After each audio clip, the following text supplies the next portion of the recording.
So if you're ever wondering where the term fake news actually came from, like what the definition of it is, it's called anything that the government tells you, whether it's jobless numbers, unemployment, non-farm payroll stat, any numbers that they give you is what is called fake news. Okay, that's where that really came from. And of course, the complicit media spurts out their nonsense right along with them, like as if it's, well, it came from the government. It's, it's legitimate data, only to be revised down next month or 2 months later, or a double revision sometimes.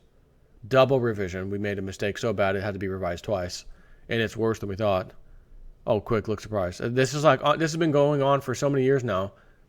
Of they give a number and then it's revised down. I couldn't even tell you when it started. It's been going on for years. Why can't we have any kind of honesty? Just give us the numbers. Tell us what the truth is. Nope. Obama's got his 5% unemployment. He's going out, did a fantastic job. All these part-time jobs he created, of course, which, as I said, the economist from the White House, whatever, did a video a couple of days ago. 94% of all that job stuff we talked about creating, yeah, that was like part-time. All of it. 94% of it anyways. So as long as someone's working, that's considered employed. 10 hours, 12 hours, 15 hours, yep, you're employed. So I think what we really want to see is what's the unemployment and underemployment rate. Might tell a completely different story. But at any rate, wolfstreet.com has an article covering just such a thing. New census data shows why the job market is still terrible, as Trump said, but the numbers get hushed up. Hardly any improvement for individuals since the Great Recession, when Donald Trump campaigned on how terrible the jobs situation was, while the Obama administration touted the jobs growth since the employment bottom of the Great Recession in 2010. It sounded like they were talking about two entirely different economies at two different ends of the world, but they weren't. Statistically speaking, they were both right. Since 2011, the U.S. economy created 14.6 million non-farm payroll jobs, as defined by the Bureau of Labor Statistics. Whether or not they're low-wage or less than full-time jobs, doesn't matter. But for individuals, this job market, statistically speaking, looks almost as tough as it was during the Great Recession. Obviously, a lot of people have found jobs, and some of them have found good jobs since then, and there are a ton of job openings. But the Census Bureau just told us why the job market is still, to use Trump's term, terrible when it released its population estimates for 2016 just before clocking out for the holidays. According to this report, from the beginning of 2010 in terms of jobs, the darkest days of the Great Recession through December 2016, the U.S. resident population, not counting overseas stationed military personnel, grew by 16 million people. But since the beginning of 2010 through November 2016, non-farm payrolls grew by only 13.8 million. Note that in 2010, non-farm payrolls declined by 900,000 after having plunged by over 5 million in 2009. The first year with growth in non-farm payrolls was 2011. The chart below, which I'm not going to show you right now, shows this peculiar relationship between the resident population of the U.S. and the non-farm payrolls. Both rise, but the bottom line, non-farm payrolls, didn't rise nearly enough. The difference between the two is the number of people that are not on the non-farm payrolls. They might be students, unemployed, retirees, or working in a job that the non-farm payrolls do not capture. More on that in a moment. This is reflected by the red line, whose slope should head down in an economy where jobs grew faster than the population. For the first 5 years of this 7-year period, the number of people not occupying a job, as captured by non-farm payroll data, kept growing, even as the touted jobs growth was kicking in. Why? Because population growth outpaced jobs growth over the 5 years from 2010 through 2014.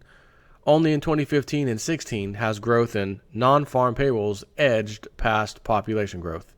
Those were the only 2 years since the Great Recession when people on an individual basis actually had improving chances of getting a job. Yeah, now remember, we were told 2009, April, the recession has officially ended. So it started at the end of 2008 and ended officially, White House response, April 2009, April 2009. So this thing started, and a few months later, it already ended. We're good to go. That's what they told us. Of course, numbers and everything else show a little bit different. If you ask me, and I'm sure you don't need to ask me because if you've been paying attention, you can see it yourself. It says the non-farm payrolls data is not a complete measure of the U.S. jobs situation. According to the Bureau of Labor Statistics, it excludes proprietors, the unincorporated, self-employed, unpaid volunteer or family employees, farm employees, and domestic employees. It also excludes military personnel and employees of a big part of the intelligence community, including the CIA, the NSA, the National Imagery and Mapping Agency, and the Defense Intelligence Agency, or DIA. There are many folks who'd contend that this population growth is mostly young people who are not yet in the workforce and old people who refuse to die, and that for working age people, say 18 to 65, the jobs growth has been phenomenal. But that's not the case. According to the Census report in 2016, the percentage of people 18 and over grew to 249.5 million, making up 77.2% of the total U.S. population, up from 76.8% in 2015, which was 247.3 million, and up from 76.2 in 2010. The millennials have moved into adulthood, elbowing each other while scrambling for jobs. And boomers are not retiring from the working life. Why should they? Many of them are fit and don't want to sit around bored. And many of them have to work because they can't afford to quit working, even if they would like to. So the number of workers 65 plus in age has soared 45% since the end of 2009, from 6.2 million to 9.0 or 9 million. So now there are nearly 3 million more of them on non-farm payrolls than there had been in 2010. So again, where is this recovery? And back on the whole thing where he said, he used a good little analogy about these, the millennials have moved into adulthood, elbowing each other while scrambling for jobs. Not just scrambling, competing with each other for the same job. And the lines, so to speak, for that job are quite large with quite qualified other millennials and or older folks, Generation X or whatever, that are even more qualified because they've been in that job, that industry for a lot longer, already have the experience. Having said that, though, maybe they think that they're entitled to a little more money than these so-called millennials, so they're not going to get that job. But that's okay because there is a ton of millennials in line, each of them competing for the job. So when you have a lot of workers competing for a position at a company, what can they do, and what do they usually do about that job? We don't have to pay as much.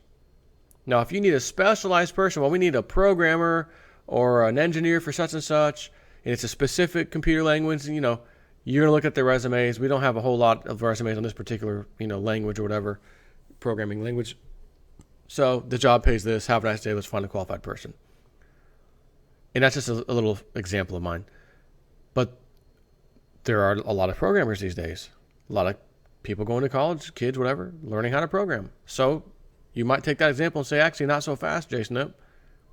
There's a ton of people knocking down the doors. Bottom line is, you have a bunch of college kids just got out of college and have been out for years, many of them, and the ones who just got out, all competing for that same job. And even the one who may have been out for years, not landing the job yet, still competing for it. Again, what can the job do? We're going to lower the pay on that position, which means what? Good luck paying your student loan back. Because you were expecting this pay and you're not getting it. And you're going to come to the conclusion, I should have never freaking went to college. I can't believe I went to college. The only way you're not going to say that, there's only one way. Mama and Papa paid for your college, and you don't owe anything back because they paid for it. That's the only scenario I can tell you right now that makes sense for anybody who's even thinking about going to college. If you have to pay for it in any way, shape, or form these days, it is not even worth it. And I'm one of the examples. I've told you this before. I did not go to college, period. I don't have a degree. I went to high school, got my high school education, graduated high school, of course, diploma, whatever. I think I had a B average, 3.0 average or so, whatever. Didn't matter. Didn't help me anyways. Whether I had a 4.0, 3.0, 3.5, doesn't matter. I learned how to do stuff myself, self-taught, computers, programming, etc. And I would just work. It took me a while, but I work my way up the chain, so to speak, up the ladder. I have a good salary now. My salary is absolutely comparable to any jabroni who has a college degree, even a 4-year. I could go up to you and say, what's your salary? What's mine? I bet we're comparable. And I would bet we are comparable. Of course, depending on what state you live in, all that nonsense. But let's call it Florida because that's where I'm at. I could easily say, yes, I'm compensated just as well as you're compensated, except you are going to be paying back those student loans quite possibly the rest of your life. Whereas I don't. And I get to use that extra money to buy things like precious metals or whatever. Or nonsense presses, 50-ton press in my garage to start a new YouTube channel called Crush It in Slow Motion to see if it works out as a secondary source of income for the ad revenue. Okay? That's the beauty of not having debt or paying back college loans or any other nonsense. You have money to play with stuff. You can do stuff. You can come up with ideas, and you can try those ideas. You don't have to sit back and say, well, the only way I could do that is if I get a loan. What if I can get a personal loan? Or can I put that, maybe I can put that press on a, freaking $800 press. Maybe I can put that on a credit card. Well, but you have student loan debt. Yeah. So you have a student loan you got to pay back, and now you got a credit card to pay back, which also means you're probably going to make a very far small, if not minimum, credit card payment, correct? Yeah. And do you know what credit card rates are these days? In the 20s. Yeah, that's true. Even with these great credit scores. So I have to ask, what is so important about having a fantastic credit score? You turn on the TV and see these damn Credit Karma. Credit Karma. Do you remember the other one that used to come out, freecreditreport.com? They'd have the guy singing his guitar. Yes, freecreditreport.com. Come tell everybody and your mom. Like, what is so important about credit reports all of a sudden? This guy's really all over it. I mean, I must need to go get my credit report. Why? So you can go out and get a credit card. Oh, I've got 820 credit score. You apply for a credit card, 23.4 or 23.9% for you because you got a great credit score. I'm sorry. Could you repeat? Did you say 2.39? No, I said 23.9. Did you not see my credit score? I just went to Credit Karma and verified I've got an 820 credit score. Why isn't this like maybe 11% interest? Which is crazy because right now rates are extremely low. I can get a mortgage still for 4%. What the hell's going on? Well, Obama kind of passed a law a while back, I believe, allowing the credit card companies to kind of go up to 30% or something like that. Can you imagine borrowing money at near 30%? 1/3 of the amount borrowed, you're paying interest on that. 30%.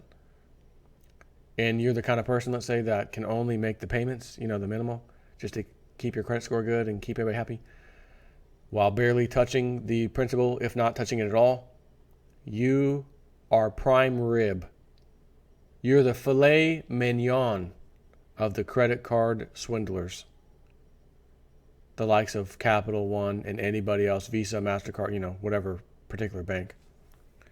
Well, let's just put a Morgan Freeman or some superstar on there telling people to get into debt. Go get your 29% interest rate. He's doing it. I mean, I think. He's on the TV. He's telling me to do it. It's a good idea. I get points. I got $100 in points now. How much did you pay in interest? About $500. Oh, so essentially you paid $400 because you got the 100. Yeah. On a $2,000 credit card. Yeah. And you're happy about that? The answer should be absolutely no. Absolutely no. So, going on where I was, the natural growth rate of the population, births minus deaths, has been declining for years. In 2016, it dropped to 0.38%, a new low. A new low.